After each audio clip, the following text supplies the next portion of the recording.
Selamat siang Bapak Ibu, terima kasih atas kesempatan yang telah diberikan kepada kami. Pada saat ini kami akan memberikan pendidikan kesehatan kepada Bapak Ibu sekalian. Namun sebelum itu, perkenalkan kami dari mahasiswa aktif Fakultas Keperawatan Universitas Katolik Wilayah Manado. Sebelum kami akan memberikan pendidikan kesehatan, perkenalkan nama saya Anggriani Nailan. Nama saya Juolanda Christine Surati. Nama saya Yonita Datu. Nama saya Olivia Jeramu. Nama saya Kristi Badila. Nama saya Cynthia Jacobs. Nama saya Eunike Virgin Melissa. Terkait dengan mata kuliah keperawatan bencana yang kami ambil, saat ini kami akan memberikan pendidikan kesehatan kepada Bapak Ibu sekalian untuk menambah pengetahuan atau wawasan tentang manajemen bencana. Namun, pada saat ini dalam masa pandemi ini, kami akan memberikan pendidikan kesehatan dalam bentuk video. Nah, berikut ini penjelasan mengenai siklus manajemen bencana. Kita masuk pada tahap yang pertama, yaitu mitigasi. Mitigasi merupakan upaya pencegahan untuk mengurangi resiko terjadinya bencana tsunami. Pada mitigasi ini yang pertama ada alat pendeteksi tsunami. Alat pendeteksi tsunami yang biasa digunakan meminimalisir kerugian yang ditimbulkan karena bencana tsunami. Salah satu alat pendeteksi tsunami adalah buoy. Nah, perlu Bapak Ibu ketahui bersama bahwa buoy bekerja dengan menempatkan alat pengukur tekanan gelombang laut yang berada di dasar laut. Alat ini mampu mendeteksi tekanan gelombang secara cepat dan langsung dilaporkan ke buoy yang berada di atas permukaan laut, sehingga perkiraan gelombang yang akan terhempas menuju daratan secara akurat dapat dilaporkan melalui alat tersebut. Kemudian yang kedua yaitu penanaman mangrove atau pohon bakau sebagai barit atau pembatas. Akar-akar mangrove dapat menahan hantaman ombak sehingga terhindar dari bahaya abrasi pantai. Mangrove yang berada di kawasan rawa atau tanah endapan lumpur di sekitar garis pantai akan melindungi tanah agar tidak tergerus oleh air laut. Kemudian yang ketiga yaitu dengan menerbitkan peta rawan bencana, yang artinya di sini Bapak Ibu kita harus mengeluarkan peta di suatu wilayah agar supaya kita dapat mengetahui daerah-daerah mana saja yang rawan terhadap bencana tsunami tersebut.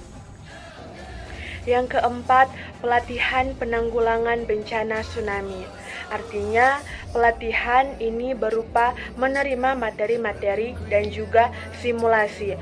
Pemerintah dan tim kesehatan bekerja sama untuk mengadakan pelatihan ini agar supaya masyarakat bisa mengenali akan tanda-tanda dari bencana tsunami dan masyarakat bisa lebih waspada dan siap siaga. Yang kelima, rambu-rambu peringatan bahaya tsunami. Artinya, agar warga sekitar yang rawan akan bencana tsunami akan tetap lebih waspada akan potensi dari bahaya tsunami. Pemasangan tanda ini juga bermanfaat untuk mengurangi dampak dari bencana, salah satunya untuk meminimalisirkan korban jiwa. Biasanya ditempatkan di jalur yang berpotensi tinggi akan bahaya tsunami, seperti di pantai. Yang keenam, penyuluhan kepada masyarakat di wilayah rawan bencana. Artinya, agar supaya bisa lebih meningkatkan kesadaran diri dari masyarakat untuk tetap selalu waspada dan siap siaga. Penyuluhan ini juga sangatlah bermanfaat agar supaya masyarakat bisa mengetahui akan tanda-tanda dari bencana tsunami. Penyuluhan ini juga dilakukan untuk meminimalisirkan akan korban jiwa. Selanjutnya di bagian kedua ada preparation.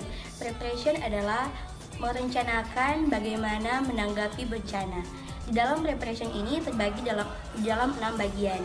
Yang pertama adalah jika tinggal berada di pantai, segera menjauhi pantai. Artinya, pada saat akan terjadi tsunami, beberapa menit sebelumnya ada gelombang besar, akan ada gelombang-gelombang kecil yang menandai kembalinya air laut. Maka dari itu, yang harus kita lakukan adalah menjauhi daerah sekitar pantai menuju dataran tinggi, pegunungan, ataupun perbukitan untuk menyelamatkan diri dari sapuan gelombang tsunami. Yang kedua yaitu memindahkan masyarakat dari wilayah rawan bencana ke tempat yang aman. Maksudnya adalah agar masyarakat yang tinggal di daerah rawan bisa cepat terselamatkan dan terhindar dari adanya bencana tsunami yang dapat mengancam nyawa mereka dan keluarga. Yang ketiga yaitu alat komunikasi. Alat komunikasi sangat berperan penting pada saat sebelum dan sesudah terjadinya bencana yaitu untuk menghubungi keluarga dan juga kerabat terdekat mereka agar mendapatkan pertolongan ataupun juga saling memperingati agar mencari tempat yang aman.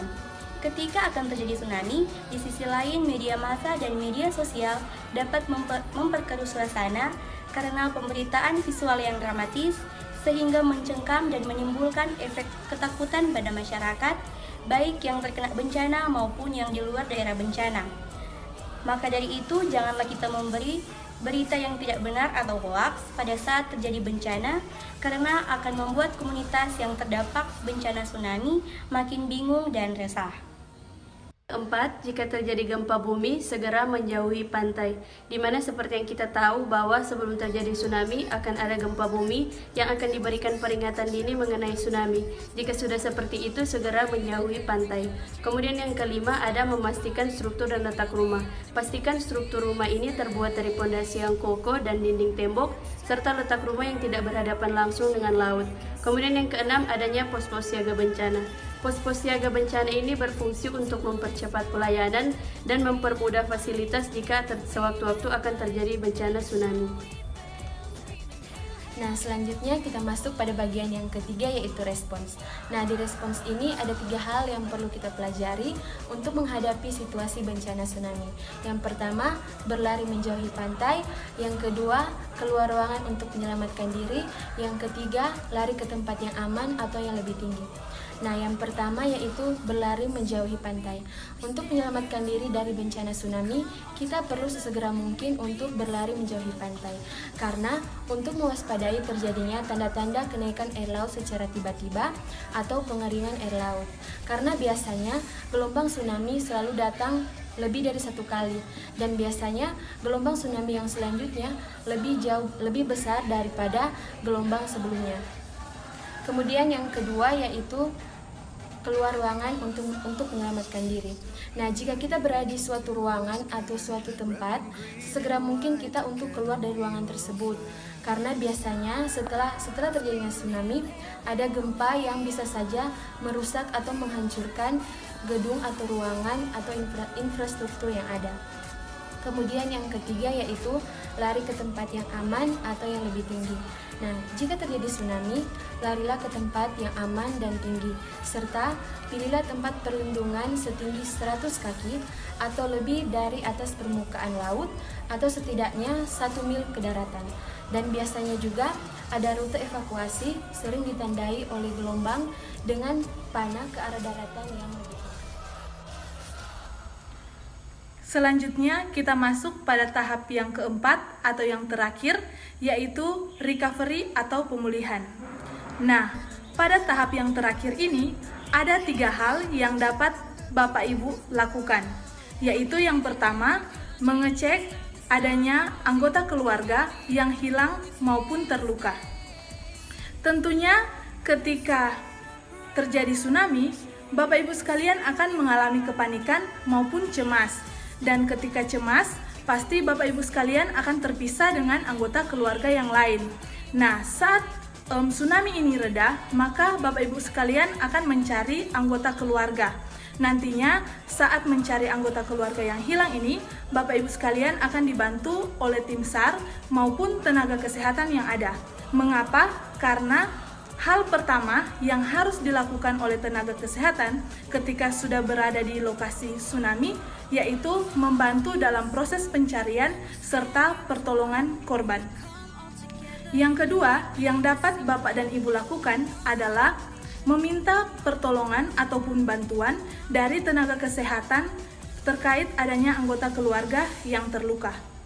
Di sini, ketika Bapak Ibu sekalian meminta pertolongan dari tenaga kesehatan, maka tenaga kesehatan akan mulai melakukan tindakan, mulai dari mengelompokkan korban-korban sesuai dengan derajat keparahan mereka.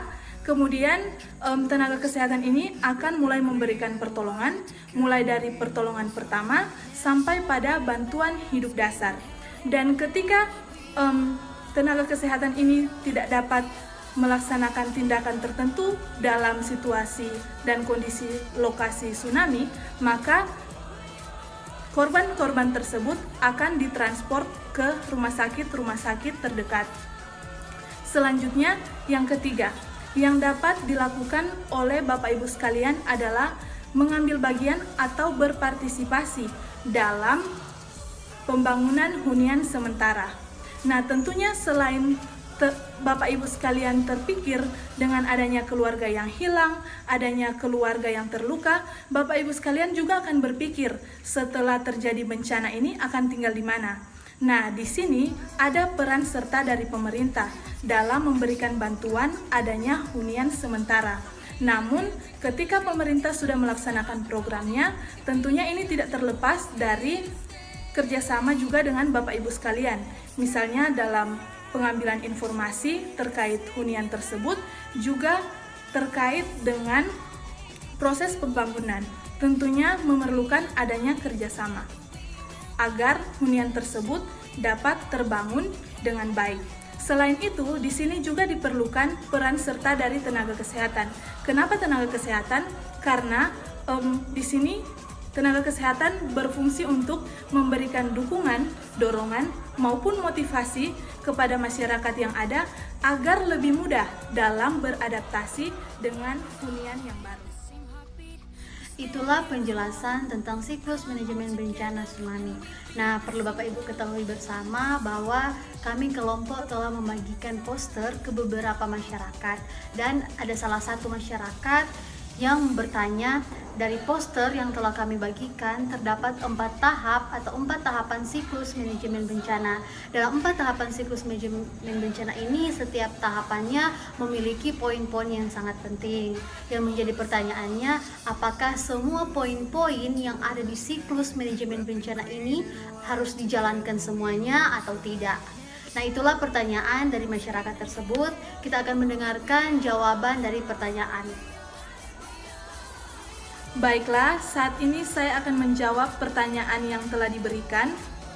Jadi, karena 4 tahapan tersebut merupakan sebuah siklus manajemen bencana tsunami, maka harus dilakukan secara berurutan karena saling berhubungan antara satu sama lain.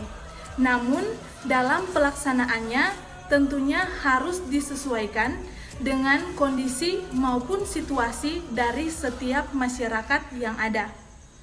Di sini saya akan memberikan contoh. Jadi misalnya masyarakat yang tinggal di pesisir pantai berbeda dengan masyarakat yang tinggal di sebuah gedung atau apartemen.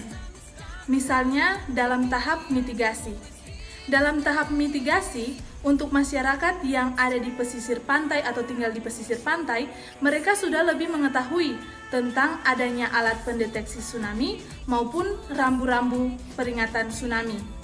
Tapi belum tentu masyarakat yang tinggal di sebuah gedung atau di sebuah apartemen itu mengetahui tentang informasi-informasi tersebut.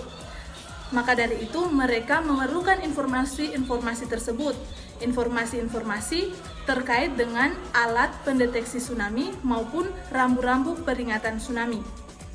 Nah, berbeda halnya juga ketika pada tahap respon. Pada tahap respon ini, masyarakat memberikan respon bagaimana mereka harus bersikap ketika tsunami tersebut terjadi. Nah, untuk masyarakat di pesisir pantai, biasa respon mereka adalah berlari menjauh dari pantai dan pergi ke pegunungan atau tempat yang lebih tinggi. Sedangkan untuk masyarakat yang tinggal di sebuah gedung atau apartemen, mereka akan berespon untuk keluar dari gedung tersebut dan mencari tempat yang aman. Nah, dapat terlihat di sini ada perbedaan antara respon yang diberikan oleh masing-masing masyarakat. Jadi, kesimpulannya di sini, setiap tahapan harus dilakukan, mulai dari mitigation, preparation, respon, dan recovery. Harus dilakukan semuanya oleh masyarakat. Namun untuk poin-poinnya itu hanya dilakukan sesuai dengan kondisi maupun situasi dari masing-masing masyarakat. Terima kasih. Demikianlah pendidikan kesehatan yang dapat kami berikan. Kiranya apa yang kami berikan dapat bermanfaat buat Bapak dan Ibu ke depannya. Mohon maaf jika ada kesalahan dalam bertutur kata. Akhir kata, tetap jaga kesehatan dan selalu mematuhi protokol kesehatan. Salam sehat, animo la salam.